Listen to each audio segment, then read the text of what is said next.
Bienvenidos a otro programa de Conducción Martini. Hoy vamos a estar con Aramí Ulloa, cineasta de 42 años, documentalista, que les va a contar su propia historia personal y su propia carrera cinematográfica.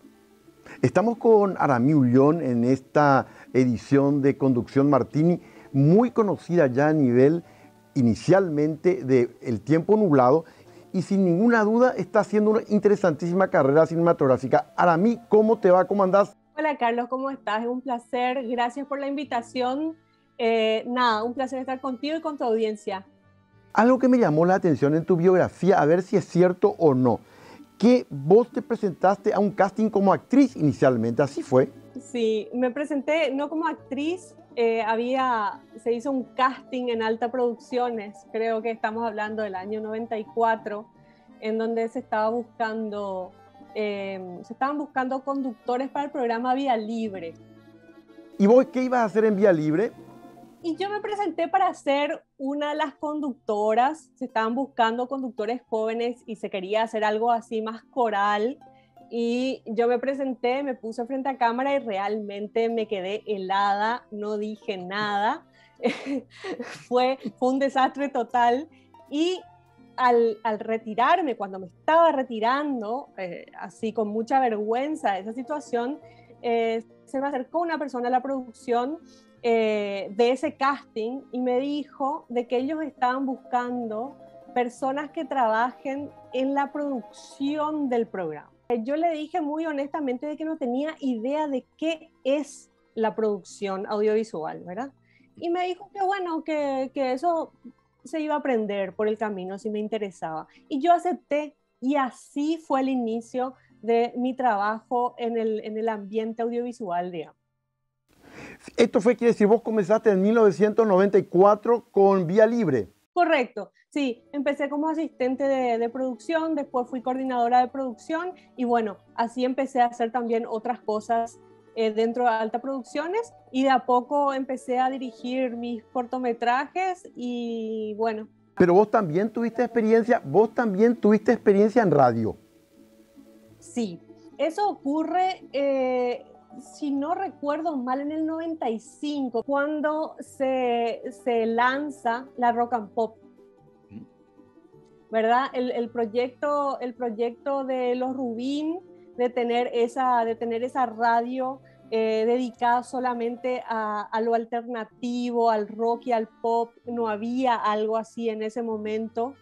Y también es un poco la misma situación. Ahí buscaban locutores jóvenes y me fue mejor en el casting, me fue mucho mejor, me presenté al casting Sí. y quedé, creo que quedamos 5 inicialmente y yo hacía un programa de radio cada noche, un programa que puedo decir que fue el primer programa de relatos eróticos.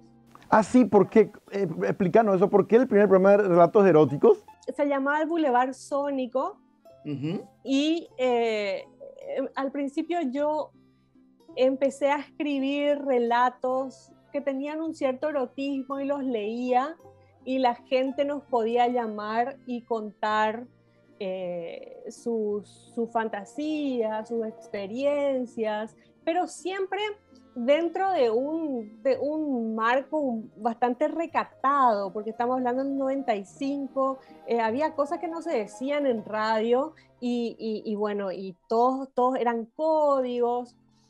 Y así se empezaron a crear personajes que eran, por ejemplo, el Barón Rojo, era una persona, hasta ahora no sabemos quién es, ¿verdad? Que nos llamaba casi todas las noches y nos contaba sus historias.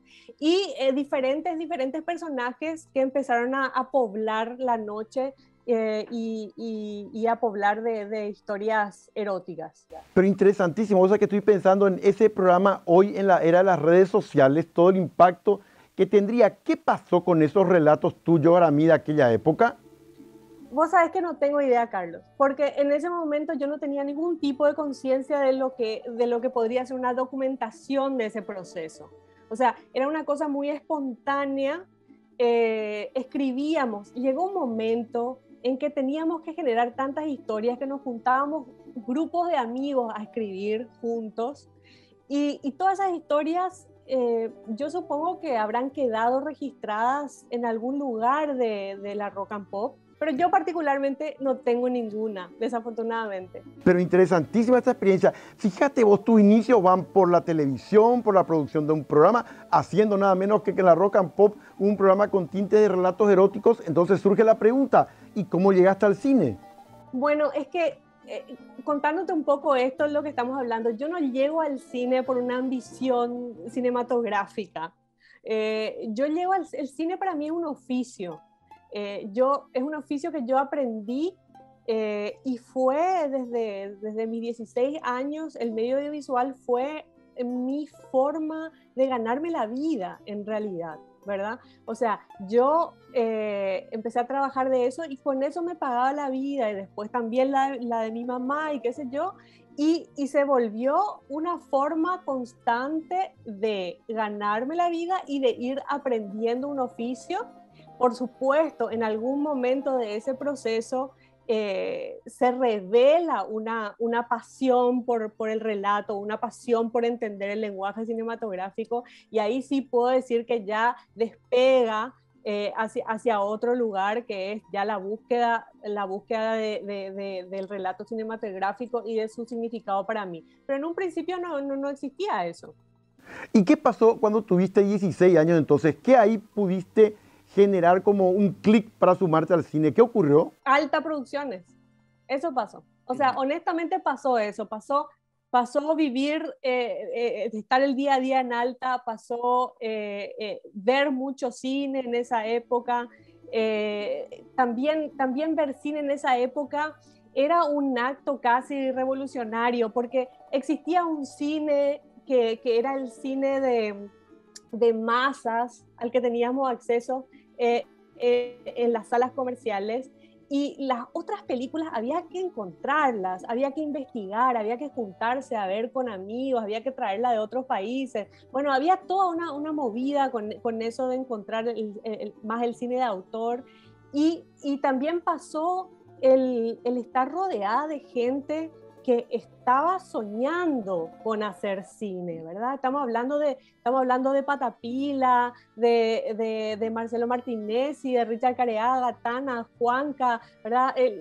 Y muchísima más gente que hizo todo ese ambiente de Alta, Andy del Puerto, Graciela Sánchez. Entonces,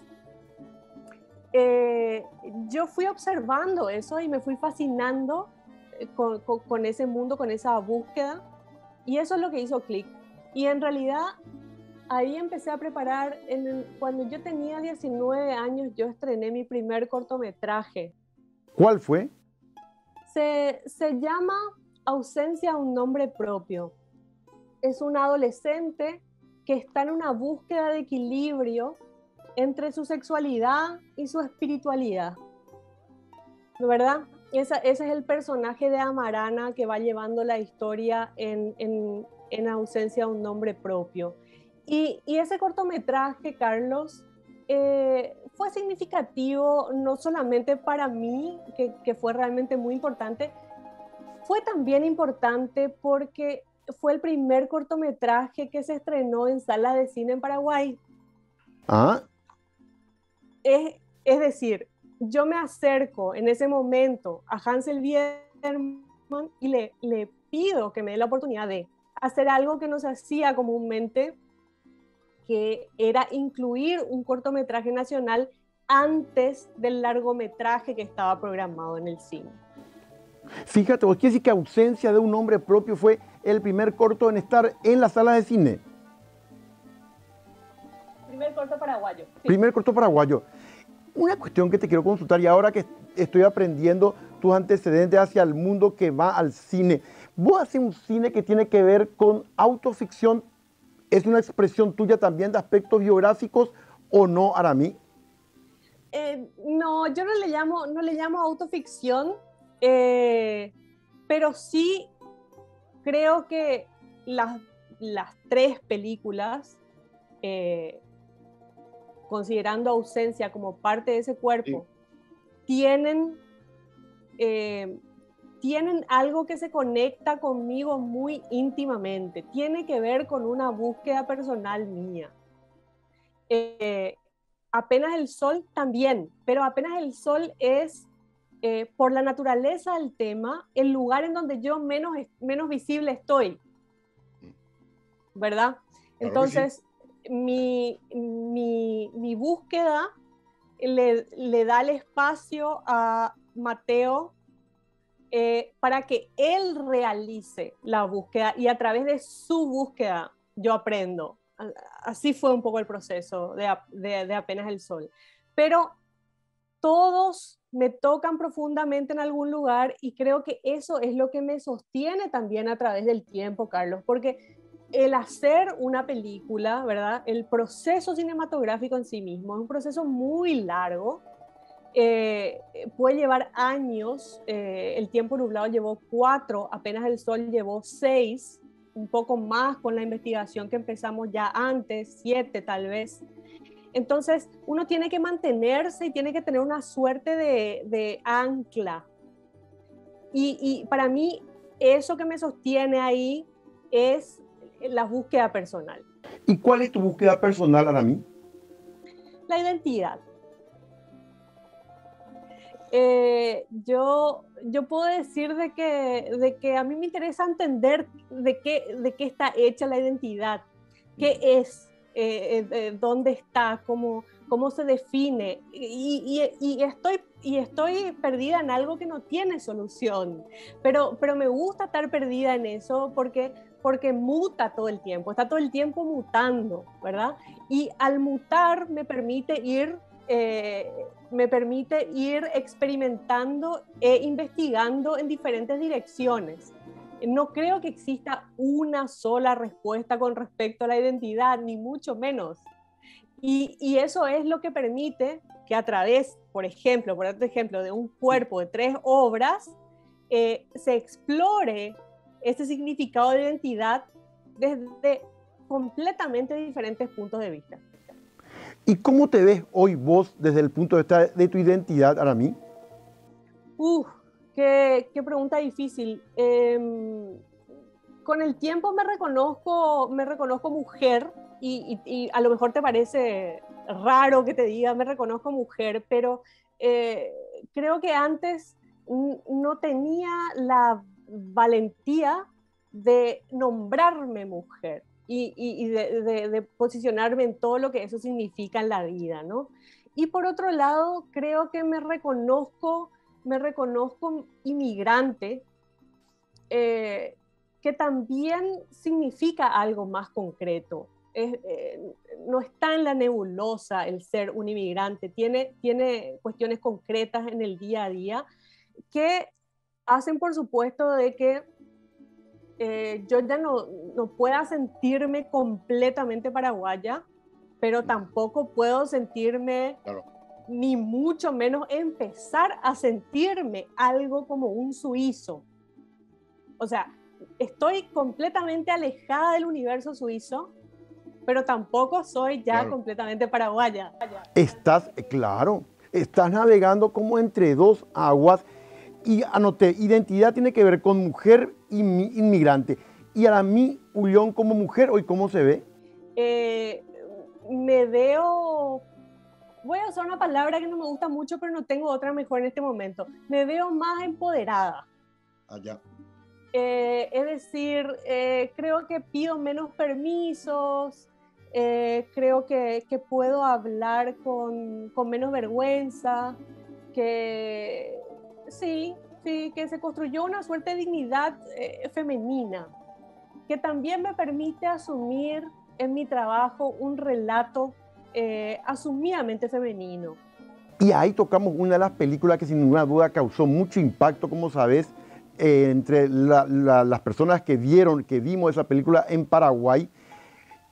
Cuando yo vi El Tiempo Nublado me dije, pero esto refleja perfectamente la situación de muchos de nosotros con nuestros padres y madres que en algún momento dado llegan a tener dificultades en la vida ya para continuar.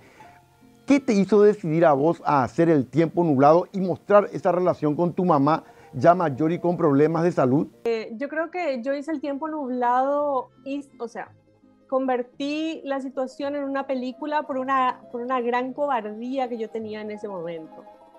Es decir, yo me considero una persona que tiene capacidad para llevar proyectos, para sacar proyectos adelante, pero no siempre me considero capaz de solucionar conflictos emocionales.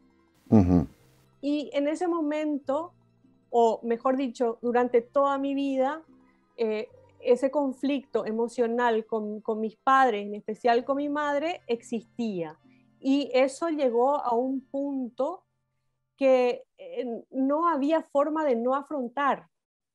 Tenía que ser afrontado. Entonces, tomé mi oficio y dije, tal vez este oficio pueda ser una especie de filtro entre la situación y mi emocionalidad, y tal vez pueda verlo desde otro lugar. Y no ocurrió eso, Carlos. Por supuesto que no ocurrió eso, porque al meterse de esa manera inmersa con una cámara, con un micrófono, con el tener que ser absolutamente consciente, no solamente de lo que estaba ocurriendo en mí y en mi madre, en lo emocional y en lo concreto de las circunstancias, sino también ser consciente de un punto de vista de un director. Entonces, claro, tuve que mirar el tema desde muchos más lugares y eso no hizo el proceso más fácil. Ahora, hizo el proceso más rico. Eso sí, yo creo que enriqueció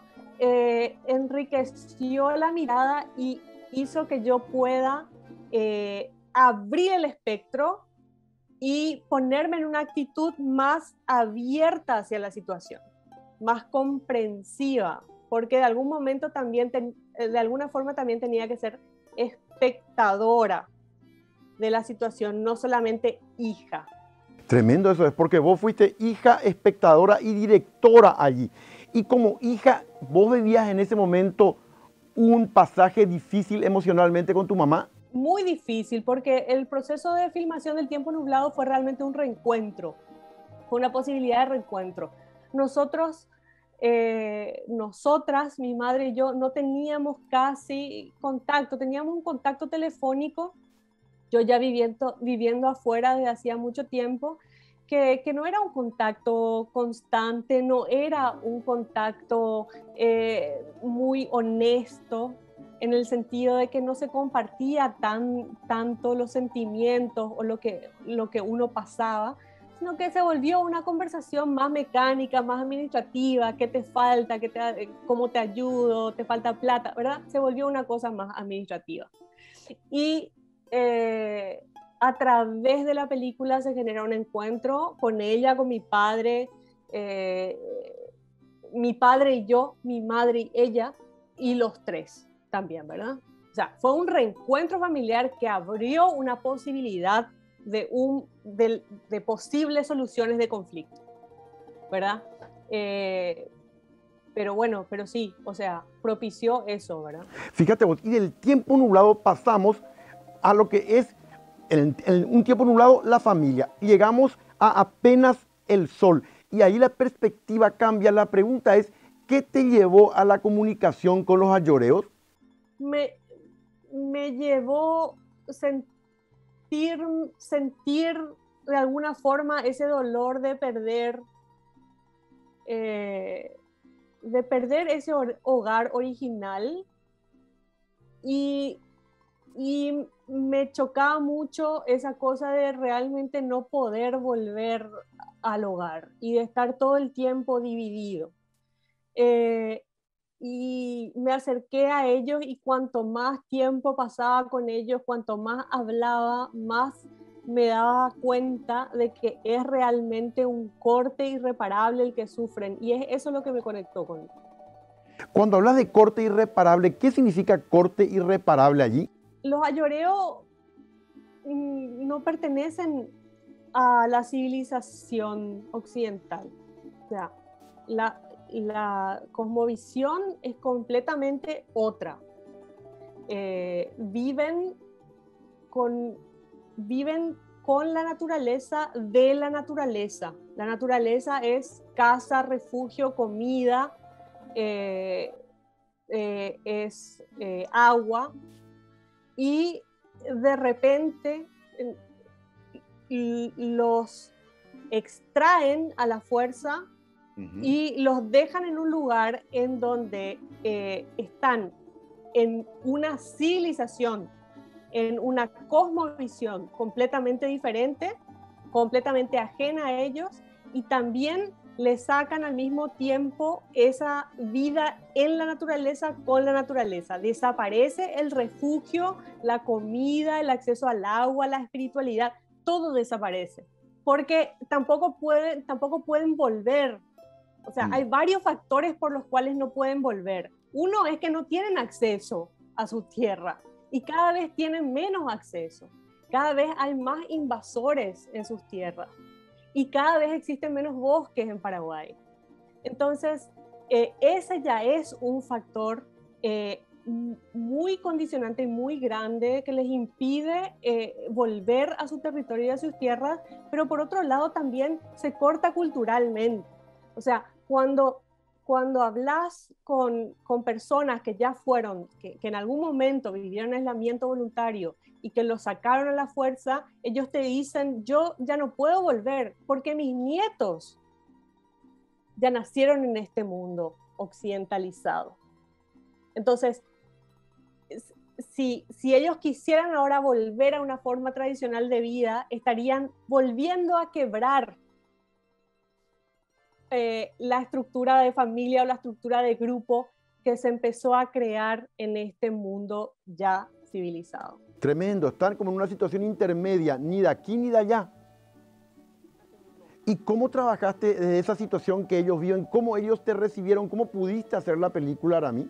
La película se pudo hacer gracias a diferentes procesos. El primero, yo llegué al Chaco, yo llegué a las comunidades ayoreo con una persona a la que Mateo le tiene mucho cariño, le tiene mucho aprecio y con la que trabajó por muchísimos años. Él es Beno Glauser y Beno, con muchísimo cariño, con muchísima paciencia, me enseñó, porque realmente me enseñó muchísimo y me acercó a los ayoreos, me acercó a Mateo, y llegar con él fue una garantía para Mateo, y a partir de ahí ir acompañada de Mateo hasta otras casas, hasta otras comunidades, también fue una manera de ser aceptado, porque Mateo es una persona muy respetada en el mundo ayoreo, incluso por las personas que no están de acuerdo con su trabajo. Pero llegar con él me daba esa solvencia. Y por otro lado, nosotros hicimos una investigación muy larga, Carlos. O sea, yo empecé a investigar en 2012, 2013. Todo ese tiempo fue tratar de entender. Y recién en el 2016 decidí filmar unos primeros 12 días para poder entender cómo poder acercarme con cámaras y micrófonos a esa realidad. Vos en un momento dado dijiste, son palabras tuyas que tengo anotadas aquí, mi trabajo no pretende ninguna espectacularidad. Exactamente, ¿qué quisiste decir y hacia dónde va tu trabajo entonces, Arami? A lo que me refiero es, las películas todas se enfocan en el detalle, en lo pequeño, ¿no? El tiempo nublado está enfocado en una pregunta que es ¿a dónde voy con mi madre? O sea, ¿cuál es la solución de esta situación entre esta madre y esta hija? En Apenas el Sol también se construye sobre una sola pregunta, que es qué significa perder el hogar a la fuerza. Y el acto delicado de Mateo de grabar estas historias en cassettes. Entonces no hay una búsqueda de efectismo, no hay una búsqueda de grandilocuencia en las historias. A eso me refería yo. Una personalidad múltiple vos sos. Entonces, era el 1994, fuiste parte de un equipo de producción de un programa juvenil, hiciste radio con relatos eróticos, hiciste y estás haciendo un cine realmente que llega a lo íntimo y a los problemas existenciales que tenemos. Pero vos también, junto a nuestro querido colega Mario Ferreiro, tuviste el Café de la Iguana. Contanos eso. Yo creo que mi aproximación a eso también tiene que ver con lo cultural, porque mi intención con el Café de la Iguana y también con la placita que tuvimos después, la intención no era vender cerveza, aunque realmente vivíamos de vender cerveza, pero la intención era crear un espacio donde se podía ver, acceder al arte.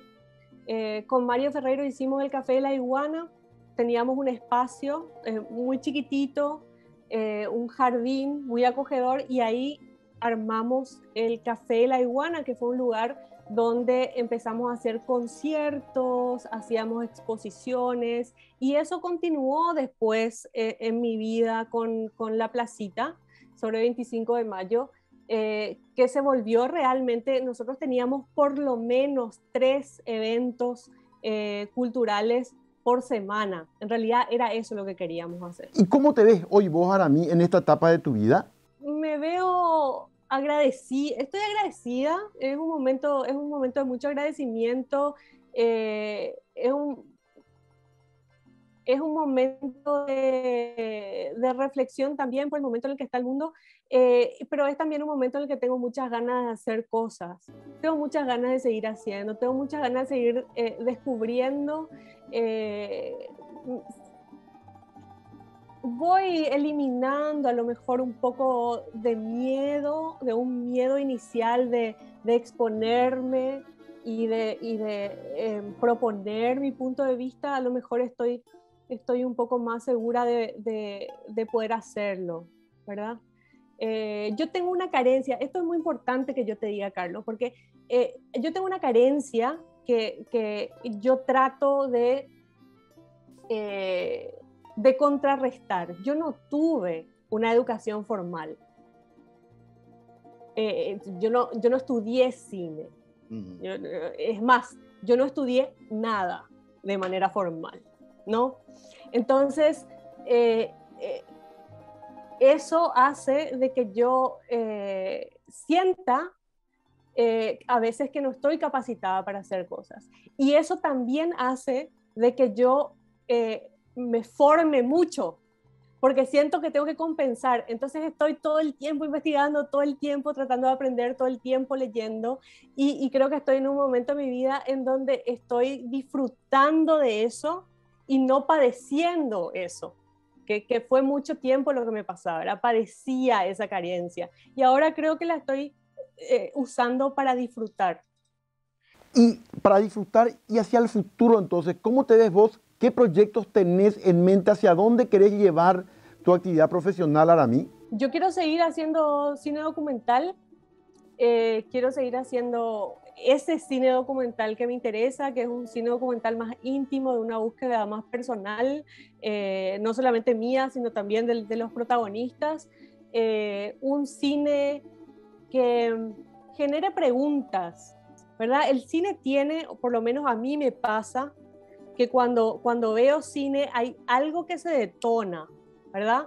Se detona algo, y eso que se detona tiene la potencialidad de generar un cambio en mí como individuo. Y si eso tiene la potencialidad de generar un cambio en mí como individuo, y si eso pasa simultáneamente con mucha gente, tenemos una gran posibilidad de generar un cambio más significativo en el aspecto social, y por qué no político, ¿verdad? Y me interesa eso también, me interesa seguir explorando cómo mi trabajo puede generar pequeños cambios en la sociedad.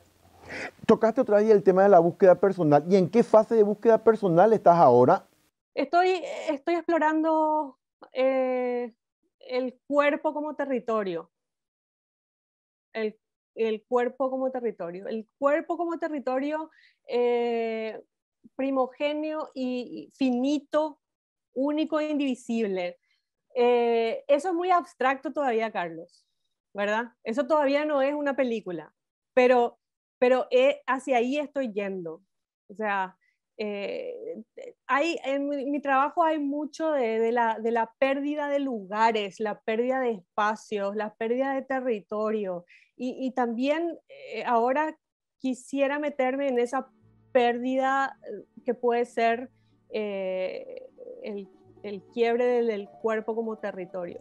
Interesante, vos hablas de un cine de pérdida de lugares, pérdida de territorios, es como algo que se va perdiendo.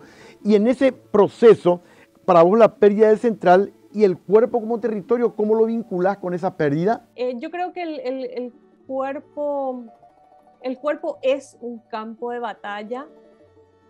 El cuerpo de la mujer en particular es un campo de batalla del que en Paraguay yo en lo personal no pude hablar por muchísimo tiempo. Creo que es todavía un tema del que se habla muy poco. ¿Qué sucede? ¿Qué sucede con las mujeres, con las niñas, por ejemplo, abusadas, en donde el cuerpo de la niña es el campo de batalla? A eso me refiero con qué pasa con el territorio del cuerpo cuando es quebrado, ¿verdad? O sea, cuáles son las consecuencias emocionales, psicológicas, sociales que tiene eso. Esa es mi investigación en este momento. Muchísimas gracias, Aramí. Ha sido un inmenso placer. Aprendí muchísimo, por cierto, contigo. Y queda esta reflexión en que vos misma mencionás. El cine para vos es efectivamente una búsqueda personal donde vos misma también te estás buscando a vos misma. Así mismo es, Carlos. Y creo que si deja de ser así, no tendría ningún sentido que lo siga haciendo. Muchas gracias, Aramí. Un gran saludo de Asunción. Y nos queda sin ninguna duda lo que nos dijo Aramí en un momento dado. El cine para mí es una búsqueda personal, es buscar una propia identidad, saber quién uno es y también buscar en los demás identidades que les hacen seres humanos como todos nosotros, con sus luces y con sus sombras. Acuérdense, a partir de ahora, como siempre, les recordamos, denle like. Por otro lado, compartan con sus seres queridos. Dejen sus comentarios aquí abajo a ver qué les pareció esta emisión del día de hoy y suscríbanse.